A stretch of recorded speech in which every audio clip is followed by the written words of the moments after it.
Guys, আজকে তো এসেছি পিল্লু রানীকে নিয়ে। সে আমাদের যেমন বললো, কি হয়েছে তোমার সমস্যাটা কি?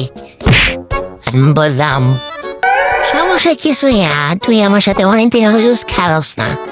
সে বলতেছে খেলি না, খেলে কি করবো, খাওয়ান দাও না কিছু না, খেলালে তো আমার এনার্জি লাগবো, এর লিগে খাইতে না।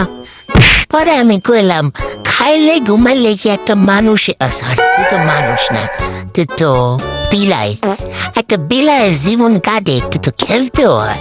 সে আমাকে বলে খাওন দাও, ঘুমাইতে আসে। আমি বললাম আরে খেল, এরপরে খাওন দেব। হ্যাঁ খেলা নামা লাগে, খেলা আমি খেলতে না। আমি আর পাঁচটার ভিতরে ঠেলা ঠেলি খেল ওরে, সে তো খেলে না। সে বিরক্ত হেদিকে এদিক চলে যাচ্ছে, আবার সে উল্টায় মুল্টায় আলাদা, মানে হ্যাঁ আমি আগে খাওয়ানি দিতাম, এমন কিছু বুঝাইতেছে।